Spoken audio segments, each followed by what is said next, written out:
everyone, welcome back to our YouTube channel. This is Teacher Wolo. So today we will keep updating our SCMO Winning Playbook, the fourth video. So in the previous three videos, we mainly look at some algebra question, and today you can see this question is about the parity of prime number. So it's a bit about the number theorem. So have you already tried this question? If you haven't, you can try this in our study group and then you can watch this video. So now let's start the explanation of this question. So this question is from the 2022 SCMO Secondary 1 Junior Round 1 question 8. And the question said that given two prime numbers PQ such that P squared minus 4 times Q to the power 4 is a perfect square, how many pairs of such PQ satisfy this condition? So after we read this question, we can find that a very important information from this question is the P squared minus 4 times Q to the power 4 is a perfect square. So everyone, let's think about this. How to represent this perfect square? Do we know the exact number? No, we don't know. So when we encounter such a situation, we want to represent it, but we don't know the exact value. How to represent?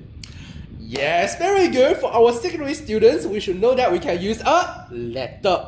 So here to represent, since it's a perfect square, so we can use it to K squared to represent this perfect square. And here we can let, because we know P is prime numbers, Q is also a prime numbers, so the difference of them, since perfect square, that means K should be an integer. And here we can let it be a positive integers. Then after we know P squared minus 4 times Q to the power 4 is K squared, how can we move on? So we can find out because P squared, K squared, their power are the same. So let's try to put them on the same side. So if we move K squared from right side to the left side, what do we will have? It will be P squared minus K squared will be 4 times Q to the power 4. So how can we move on with this expression? Some students will say, Teacher Wolo, I know this. We can use a formula, which is called the difference of square formula. Wow, very good. Yes, here we can use the difference of square formula. Maybe some students say, Teacher Wolo, what is difference of square formula? No worries, let's see. So, what is the difference of square formula?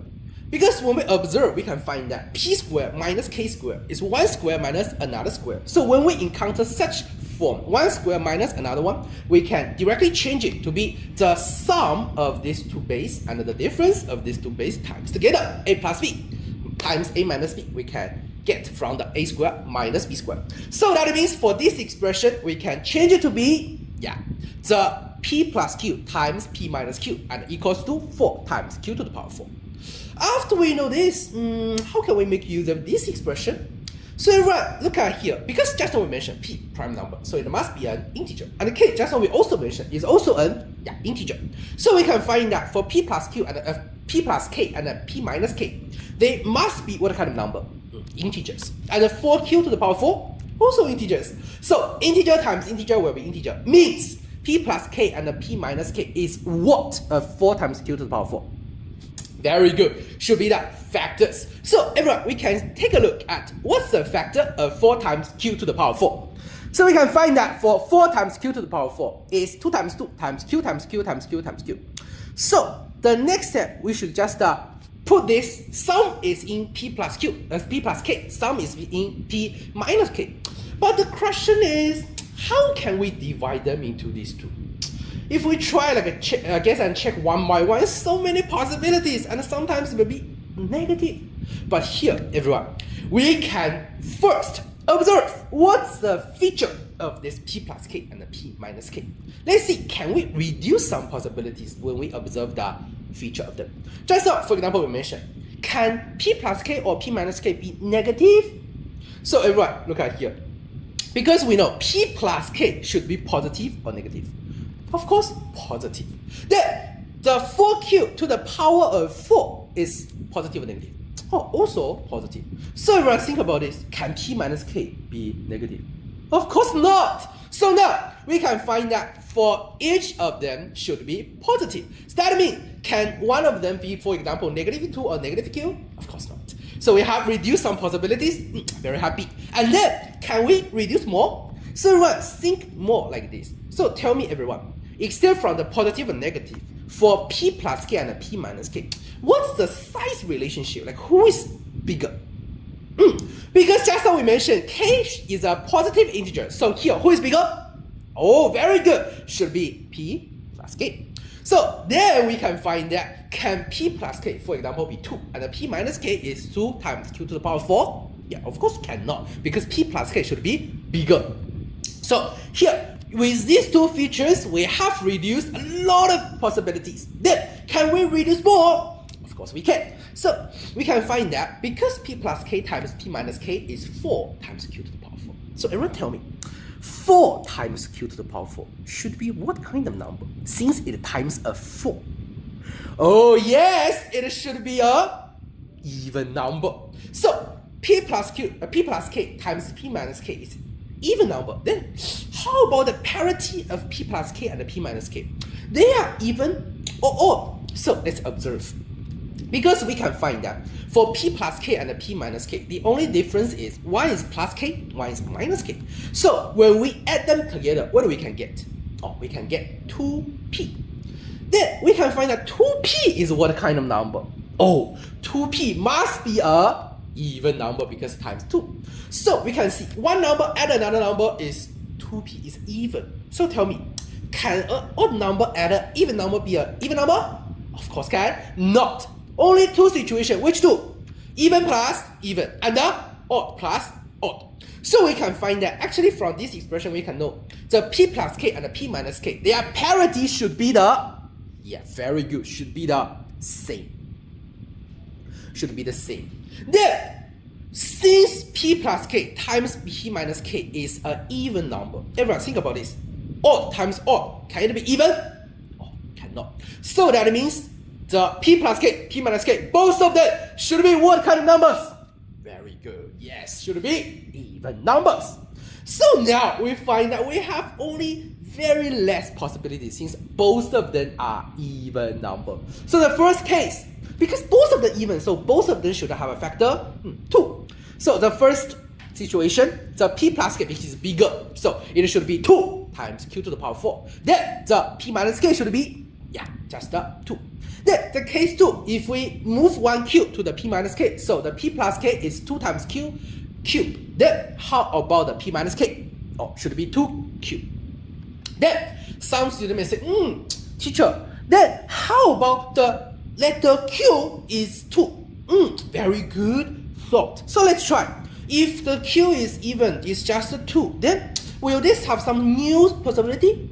We will find it. No, because then the 6 letters here, 6 numbers here are all 2. 2 times 2, 6 times. So no matter how we divide them, it will be same as case 1 and case 2. So do we need to think about this situation? No need. It's the same, no difference. So now we only have only 2 cases to discuss.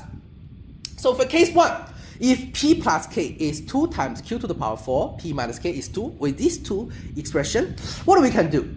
Because here we want know the value for p. So do we like k? We don't like. So can we cancel down? Yes, of course. How?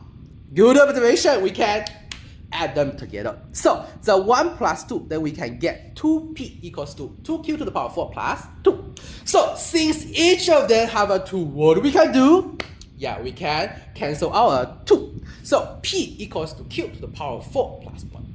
Then the question is, how can we move on?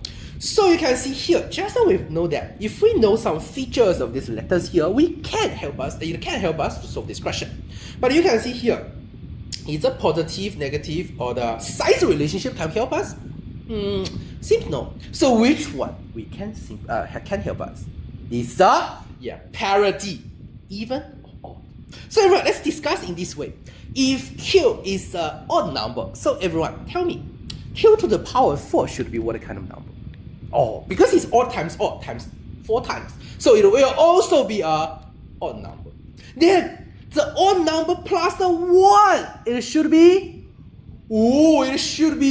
even. So that means if q is odd, p will be even number. But don't forget everyone, p is a prime number. Which prime number is even? Oh, only have 1, just the 2. So if p is 2, then q is 1. Q should be 1. So can q be 1? Cannot. That means, is this case correct? No, we can put a cross here. Then let's see the case 2. So if Q is even, then the Q to the power 4 will be also even. Then, and we mentioned that the only even prime number is what? It's just the 2. So Q will be 2. Then P we can directly get is be 17. Is this satisfy the question? Yes, of course. So here we get one pair. P will be 17 and Q will be 2. Then let's see the case 2, just as we mentioned. If the P plus K is 2Q and the P minus K is 2Q, then we still do the same thing. We can add them together, cancel out K. So it will be 2P equals to 2Q, Q plus 2Q. Then same, we can cancel out the 2. Then P will be Q cube plus Q. Oh, how to solve this? Because you can see on the right side, both of them have a letter Q. So what we can do? We can take out a Q, extract the common factor. So P will be Q times Q squared plus 1. But here, everyone think about this. If P is a prime number, can P be Q times another integer? Of course, cannot. So everyone tell me, is the case 2 correct? Oh, it's not. So we can find that for this question, how many pairs we have? Only 1. So we have solved a question, and this question is really hard. Congratulations, everyone. So from this question, what we can learn? The first one is a formula, the difference of square formula. We know that if we have one square minus another square, we can change to be the sum of the and the difference of them times together. So this is the first thing we can learn, the difference of square formula.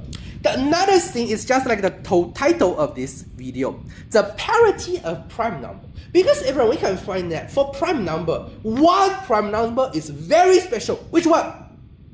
2. Why 2 is so special? Because 2 is the only even prime number. So everyone, next time, if you find that the prime number and you find that the feature of them is different parity, then remember, try to use the prime number 2. Very important. So after we know this, Teacher Wallo have prepared a practice for everyone. So everyone, you can try to do this question, and don't forget the prime number 2. So after you finish this, you can directly share your answer in our comment, or you can share your answer in our study group. So here on the left side is a QR code for our study group. You can scan it, join our study group, and also you can get some math guidance and the free materials in the group. And if you want to directly share with me, of course can. So you can scan the QR code on the right side, contact with me directly. And in our YouTube channel, we will keep updating very good quality videos. So don't forget to subscribe to our YouTube channel.